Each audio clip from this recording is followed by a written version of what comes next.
Hello Internet, and welcome to my live reaction for Fairy Tale 100 Years Quest, Chapter 89. When we last left our heroes, we got a little bit of backstory to Alta Face, and then we dived into the Alta Face fight itself, which was kinda wonky. Basically, Alta Face created so much magic power that it led to an overflow in the body of the wizards, which Irene sort of describes as their bodies can only normally go up to 99, and so having extra magic power makes their bodies read it as 0, which doesn't really seem like how that should work in real life, but whatever. I would mostly be fine with that if, the defeat of Alta Face was really interesting at all, but instead everyone just remembers everything they've gone through, which gives them the strength to just sort of smash through Alta Face. It all just felt really anticlimactic. And yeah, that's kind of where we left off. Again, maybe Alta Face could reform or something, but he kind of seems down. So yeah, let's dive right on into Chapter 89, Evening of Elentir. And our picture here is of Faris, holding up her skirt as she runs up the stairs. A priestess from another world ascends the stone steps with grace. Chapter 89, Evening of Elentir. And so we open where we left off, with the rubble of Alta Face just sort of falling around the gang. We see Natsu and Lucy kind of shocked. Maybe he is going to reform, along with Gray and Urza, as the rubble just keeps on falling. And Wendy, her power sort of dissipates from her, and she falls back to the ground onto her knees. Ugh! And then the rubble keeps on going. And Gray sort of comments as just the length of the destruction, I guess. We won, right? And Lucy responds, but the magic power here is still high. Oh, so maybe that's what they're reacting to, is that the magic hasn't really gone down, even though Alta Face's destruction supposedly should have stopped it. Urza comments, what now? We destroyed what we believed to be the cause of this, but... And Natsu just growls, if any more magic power overflows, I'm gonna eat it! And Lucy snaps, don't! But Wendy, clearly the most exhausted out of all of them. That little age-up power-up has clearly drained her. We've done all we can. Next is... And the rubble kind of continues to fall. The magic power, I guess, is still rising. And Natsu just yells, our escape! And they book it out of there. That's a funny bit, I will say. As much as I'm not a big fan of how the Alta Face fight played out, this is a good gag to end it on. And Gray comments, yeah, but we're underground. And Natsu responds, leaving Happy behind wasn't my idea. But Lucy tells them, don't worry. Virgo will connect us to the way above ground. And we see a shot of, the mountain range as the ground is just collapsing in on itself. The hands are all just sort of maybe writhing. I can't quite tell if they're, really in pain, because they're just, hands, and it's really hard to work out an emotional state from a hand. But yeah, I'm not quite sure what we're supposed to be noticing there. Is it sort of the collapsing ground, or is it the hands that are all kind of spread out? Maybe they're dying. Yeah, it is the hand, because the hands are now crumbling to dust, much like Alta Face did. And the dust sort of falls all over Elentir. The whiteout villagers are kind of shocked. What's going on? The hands, they started crumbling. And now so does the ground. The monks are all kind of knocked around.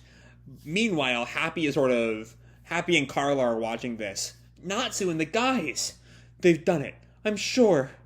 And Touka just looks on, wide-eyed. Incredible. And then we come to the Whiteout Village, with the Gray and White Priestess and Faris and some more of the monks. They all notice something, and the priestess calls to them, all of you, did you feel that just now? Yes, the tremendous magic power has disappeared. So yeah, there goes my hopes that Alta Face would not be done quite yet. He's dead. He's pretty dead. And Faris just kind of smiles. Natsu-san, everyone. And the priestess just weeps. Our whiteout ancestors could barely manage to seal Alta Face.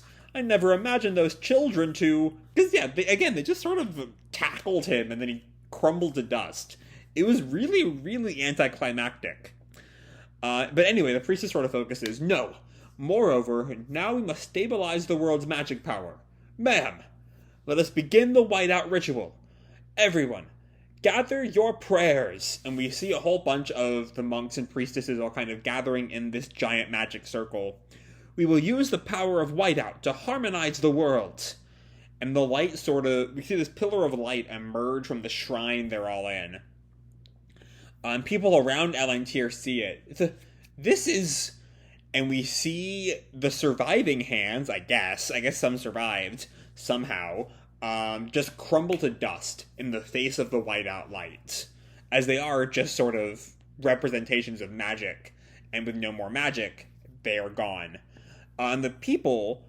So here's an interesting thing, is that I've assumed that everyone in these kinds of what look to me like kind of priestly robes or priests or monks or whiteout villagers, but apparently that's just what everyone in Elentir wears, because we see these people who have watched this, who don't seem to be part of the whiteout village, say, it's the power of the whiteout village priests, which again would imply that they are separate, that these people are separate from the whiteout village. Either way. We're saved! Yay! And the crowd just cheers for their salvation. Though I'm a little bit cautious to celebrate anything too fast. That line, Evening of Elentir, is a little bit ominous of our chapter title, I mean. But anyway, we see Virgo is then saved, Natsu and the gang, and we get a bit of narration. On that day, Elentir's magic power swelled up for a moment before subsiding to its original state. With the disappearance of Alta Face, I don't think we'll have to worry about the magic power overflowing anymore. I'm guessing this is Lucy, because Lucy is normally the one who kind of narrates. But yeah, we then sort of see a single flower like blooming amidst the destruction. Again, my problem with Alta Face is just that he was around for like 3 chapters, and he just sort of felt like a side villain. I don't know.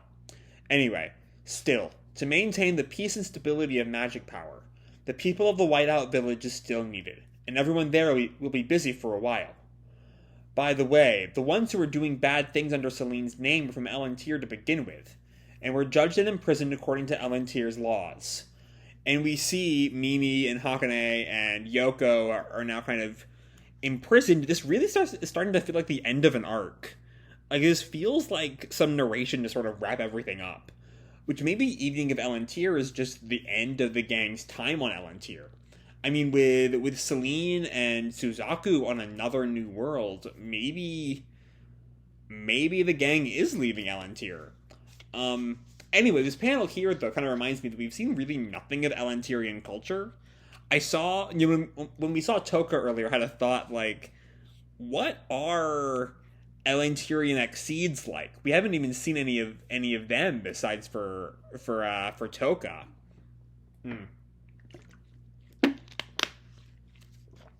So I'll be kind of disappointed if this is the end of Elentir, that it feels like there's a whole culture here that we've just not really looked at. We looked at one village, but compare that to like Edelus, where we spend so much time in that, the sort of drama of the kingdom and Edelus and Extalia and that whole drama. It's sort of it just feels like we're missing out on a lot. Which maybe, it's okay if there's a world outside of what our heroes see. And maybe I'm just sort of being kind of particular in wanting to see more of that. But anyway, moving on. Yoko sort of growls at the Whiteout Village, and I think Team Natsu as well. You'll regret this, you jerks. And Hakane just sort of like shakes her fists. Oh my, whatever shall I do now that I've been caught? And Mimi turns to Lucy. And Lucy looks at her. Let's battle again someday. And she gives her this big old thumbs up. And Lucy's just, yeah, no. That sounds a bit... Lucy does not want to go through that again. I do hope we see Mimi again somehow. She's a fun character. I could see her kind of being a... if not like a hero, at the very least someone who backs up Fairy Tail in a time of crisis or something. in the same vein as like Leon or I don't know, I'm trying to think of someone else who fits that mold. Maybe Viracion Seis at this point. But yeah, I hope we see her again. She's fun. Anyway, we see like a party is being held. Natsu and the priestess and Happy are all kind of dancing. We were heroes who saved the village and the whole world. That's how it felt. So we had a whole party to celebrate. Natsu went and destroyed all the buildings they worked so hard to fix. Good on him. We also found out getting naked was a more serious offense than in Earthland. And we see Gray's accidentally stripped and like cops are chasing after him. Urza got into a huge fight, even though she stops those sorts of things. It was a loud and warm night all around. And we just see, you know, Wendy kind of hanging out with some people, the Grand White Priestess dancing, Happy kind of flirting with Touka as Carla kind of, you know, glowers off. And Lucy, we see Lucy sort of sitting by herself in thought, but something was bothering everyone. The disappearance of Selene and Suzaku. We don't know where those two are. And there was one other thing we had to worry about. We suddenly came to a different world, so our guildmates were left waiting for us. And so yeah, I guess Fairy Tail, the rest of the guild were still like just outside of wherever Alderaan died. I forget what that town was called. When we last left them, like a year ago now, I think. It's been about a year since they went to Edelus and then Elentir. Yeah, it's been a while. But before we go on, I just want to say, you know, I talked at the end of the Alderaan arc about just how good an ensemble Fairy Tail has. That just a chapter hanging out with the members of the guild always just feels so warm and fuzzy. And we don't quite reach that level here, largely because we don't know all of the, like, to the extent of we've spent time with all, you know, 50-plus-ish named characters of Fairy Tail. There's some warmness for all of them. Whereas here we have, you know, Team Natsu and Faris and Touka and the Priestess, and the rest of them are all kind of background characters, even more so than, like, the Nab and Max of the world. But yeah, it still is just nice to watch the gang party. I'm always here for it. But of course there is that reminder that things aren't really over. Selene and Suzaku are still kind of at large. I don't really know what's going to happen with them in the immediate future. And Fairy Tail is still back on Earthland, having, I think, no idea where they went, as I recall. Anyway, Natsu comes over to Lucy. Well then, we should start heading back. And the priestess is still, like, clinging on to Gray. Huh? I wish you'd stay here forever! And Gray kind of pushes her off. Let go of me, Granny! And Urza tells the priestess, don't say that. This world is already safe. And we see Faris kind of starting to tear up. And Touka kind of tears up as well. Happy, Sama? It will be ever so lonely without you. And Happy's just still on cloud 9 over Touka being so enamored by him. Duh, we'll be back again. So is this going to be the end of Faris and Carla? Not Faris and Carla, Faris and Touka? Because it's kind of weird. It's kind of a weird ending for them, given everything the two of them were involved in the first part of the series. They didn't really do much this arc. Like, especially given this was supposed to be sort of their big homecoming. It's really weird that Faris and Touka got nothing to do. I don't know. It's sort of... Maybe I'm just really not on board with the arc ending here. It just feels like there was more to do. You know, not the least of which because Selene is just sort of still around, and that problem has not been dealt with at all. But, like... I don't know. It just feels really sudden that this arc is ending. And it's especially sudden to be done with Faris and Touka. It's really weird. Anyway, Touka turns to Carla. As for you, Carla-san, please take good care of Happy-sama. And Carla sort of blushes. It's not like I'm his guardian or anything. And Happy's just sort of on cloud 9 over there. And then Wendy notices Faris' discomfort and kind of questions her, Faris-san? And Faris is sort of really uncomfortable. I've caused you a great deal of trouble, haven't I? And Lucy kind of comforts her, which I'm not quite sure after everything. I mean, given what Faris has just brought up, I'm not quite sure she deserves the comfort right now. It was only so you could save this world, right? And Urza kind of agrees, and you were tempted by Selene. It's nothing to worry about. I'm glad they're so forgiving after all that happened back then. I mean, sure, I can understand, but still, it's a little, it's maybe a little much, very little much. Um, anyway, Faris continues, but I, and Natsu just chimes in, then how about I hit you so we're even? And Lucy just snaps, don't you dare! You're planning on hitting her with everything you've got, aren't you? Plus, she's a girl! I mean, I don't see why that would really stop. I mean, like, this is a battle shonen manga. People get hit with their full strength. Natsu sort of takes up on that. Well, yeah, but... And Farah sort of bows. I beg of you, you may hit me until you're satisfied. I don't know how else I could possibly atone for my crimes. So we are, though, seeing genuine remorse for Faris, that she fucked up in just about every way that matters. And she does kind of want to atone, even if she doesn't really think she deserves it. For some reason, I'm thinking of Endeavor right now in MHA, but this is nowhere near on the level of, like, Endeavor's very slow, very traumatic arc. Anyway, Natsu gets ready for a punch. Alright, you'd better prepare yourself. And Lucy tries to stop him. Hold on. He's not gonna hit her. I know I was gonna go. He's gonna make a big deal of it, and then he's gonna be like, I don't need to hit you at all. You're fine. Just y'all wait. Gray kind of also tries to stop Natsu. Hey, Natsu! And Wendy as well. Natsu-san, please stop! And Urza sort of blocks them off. I think she knows where he's going with this too. And Natsu tells her, grit those teeth! And we see Faris gets ready to be hit. And Natsu tells her, you controlled my friends and made us fight each other. And Faris agrees, yes I did. And Natsu readies his punch, got me so fired up, and just lightly taps her on the forehead. Yeah, it's basically what I saw coming. It's not quite the same thing, but it's basically what I saw coming. And Urza sort of smiles. Greg gives out this little grin. Wendy sort of sighs in relief, as does Lucy. The villagers all are sort of happy. And Natsu continues, man, it was way too long since I really enjoyed fighting with everyone. Let's do it again sometime. The Battle of Fairy Tail Round 3. And Faris is just stunned that she's getting off with no punishment. And Gray sort of teases Natsu, aren't you gonna hit her? I did, didn't I? I let her have it.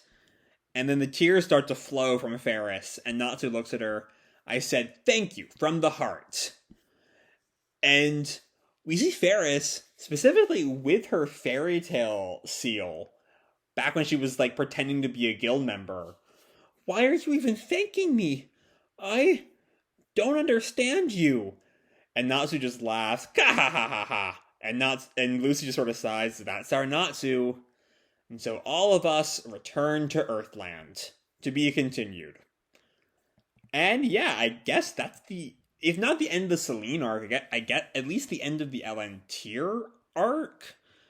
I mean, I suppose it could be the last time Selene is, like, the main focus. She could, like, show up in another arc, kind of like Diabolos tends to do. I don't know, I'm just really kind of taken aback by how sudden this ending is. Like, it feels really all of a sudden, and part of that does sort of feel intentional. It's a chapter that's very aware that there are plenty of loose ends in this arc. We have that whole bit, Selene and Suzaku disappeared, and that battle isn't over yet. We're not done with Selene, she's still out there. Maybe not. It'd be really disappointing if, like, Suzaku just shows up and he just finished off Selene.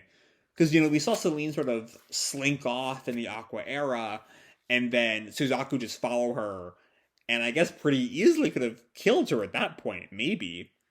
I don't know. I hope that Selene does not die off screen. I hope that's something that our gang gets to have a major role in. I don't know. But yeah, that's sort of the end. The Whiteout priests save the day, with Altaface destroyed the gang parties. We have this whole bit of Touka trying to apologize for everything that she's done, which she really should, after, brainwashing the gang into fighting each other and accidentally unleashing an incredibly powerful dragon. But Natsu largely forgives her, which is in character for Natsu, I will say. But yeah, it's over. It's done. She was deceived by Selene and desperate and willing to do whatever it took to save her world. And she's not really a bad person. We sort of seen over the past 30-ish chapters. But yeah, that's sort of how it all leaves off. That's sort of the chapter's big climax is this forgiveness scene for Faris. And then we go back to Earthland. And I genuinely don't really know where that's going. Just because there are so many things that could happen next. Either we get back to dealing with Selene on Earthland, or we move on to Ignia, or I forget what the other dragon was called. Because, Ignia is still out there. We've not seen him for like 60 chapters, but he's still there. There's also Diabolos to deal with. The one thing I really, really love about 100 Years Quest, even more than the original series, is that Mashima has gotten really good, I think, at juggling all these different plot threads. We're seeing that in Eden Zero with like the Empire and the Intergalactic Union Army and Ziggy's group are all sort of have their various spheres of influence and how they interact with the protagonists. And this series isn't quite reaching that level of complexity. We're not really seeing how Diabolos... There's nothing really interesting in how Diabolos interacts with the dragons. They're just trying to eat them. None of those complicated politics that are all over the Aoi War arc. But it still is nice to see these, like, enemies that sort of get set up, and then we sort of push them aside for a while, at least. And that's something the 100 Years Quest has been doing kind of from the beginning. And, we'll see people like Kyria and Madmoral and Skullion again at some point, or Ignia at some point, but that might not be now. And so, yeah, I really, really respect the series for that. I think it's good work there. But yeah, that's the end of Elentir. I am honestly really shocked to see it go like that right now. I mean, I get it. With Selene gone, there's not a whole lot left for them to do on Elentir.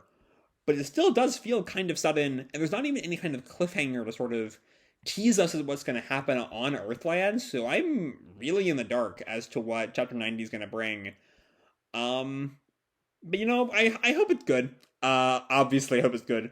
I don't know, I think these last couple of chapters are sort of... Like, I was really digging the Elentir arc, and then Altaface just got, like, tackled to death.